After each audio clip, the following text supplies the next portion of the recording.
When Wolfgang Amadeus Mozart died 200 years ago, he left behind him an unfinished composition.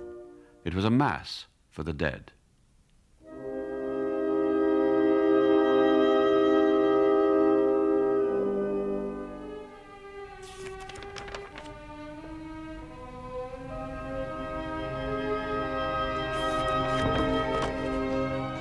The story behind the composition of this masterpiece began in July 1791, when Mozart was hard at work on the magic flute.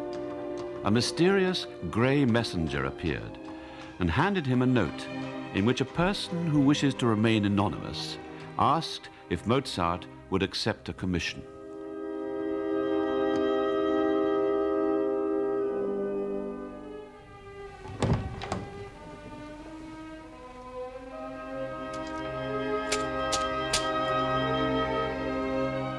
Encouraged by his wife Constanze, Mozart accepted. The advance payment of 50 ducats was extremely welcome. He promised to deliver the score within 4 weeks. The messenger left only one condition. Mozart should under no circumstances try to find out either the name or the whereabouts of the person who had commissioned the Requiem. In fact, the mysterious messenger was a servant of Count Walsegg Stupach, a rich aristocrat with an estate south of Vienna. Count Walsegg was a cultivated man, a lover of the arts, an amateur musician, and an actor. He possessed, however, a rather odd side to his character. He persuaded well-known composers to write things for him which he would copy and then pass off as his own compositions. Earlier in the year, the Count's beloved wife had died, aged only 21. It was in her memory that he asked Vienna's most popular composer, Wolfgang Amadeus Mozart, to write a requiem. Mozart instantly set to work, but he was interrupted a few days later by an even more pressing task, the composition of an opera for the coronation in Prague of Emperor Leopold II, who was also King of Bohemia. Work was put aside on the Requiem, and Mozart composed La Clemenza di Tito. He traveled with his family to Prague to conduct the premiere himself. Shortly before he left Vienna, the grey messenger reappeared to inquire about the progress of the Mass.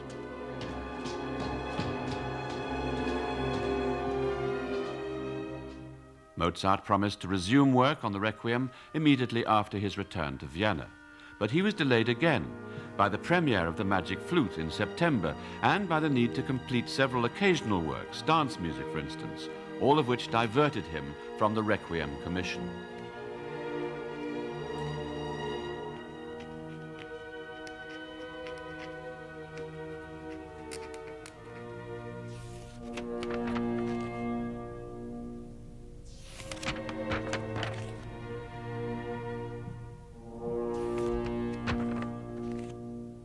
Mozart's health gave increasing cause for worry.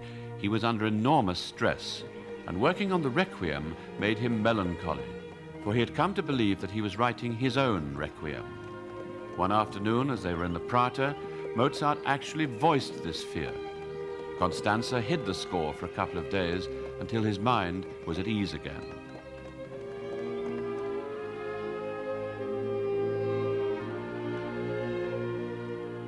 On November the 20th, 1791, Mozart was seized by a rheumatic fever.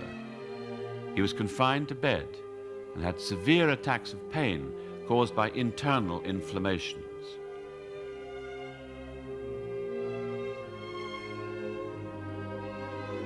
Despite the illness, he worked with desperation on his Requiem.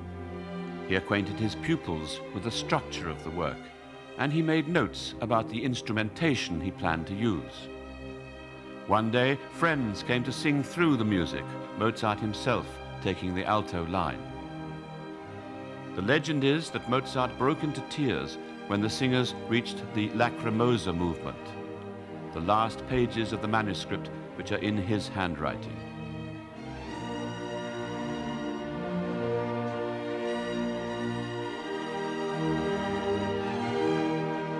On November the 28th, Mozart's condition deteriorated so considerably that his physician called in another doctor for advice. Bloodlettings were prescribed, but alas, they only contributed to the wasting away of Mozart's frail body.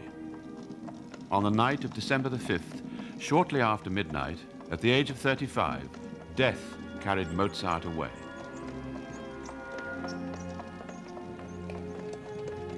Following the custom of the day, Mozart's widow did not participate in the burial ceremony.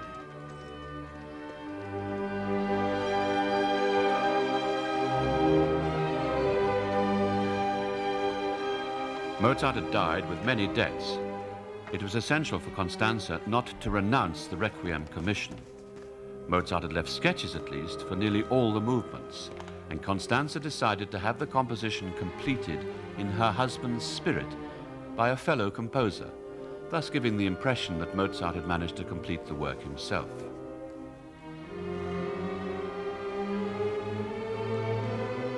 It was a daunting task. Two composers began and gave up. Finally, Franz Xaver Süssmayr, the most intimate friend of the family in Mozart's last year, produced a completed version, adding all the remaining parts. Süssmayer's handwriting was very similar to Mozart's. And so, by the spring of 1792, Constanze was able to present to the Grey Messenger a full score of the Requiem.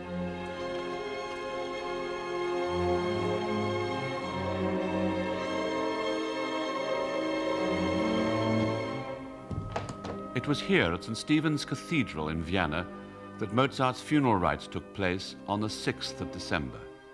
Contrary to popular belief, Mozart was not buried in a pauper's grave, but according to the funeral arrangements of that period, the body was transported in a cart to the cemetery of St. Mark's, which is several miles outside the old city walls. It was dark, no one attended the procession, and there was no final ceremony. The corpse was simply covered with lime and buried in a communal grave. Within a few years, the precise location of that grave had been forgotten. The gravedigger had died. His successor was unable to remember where the grave had been.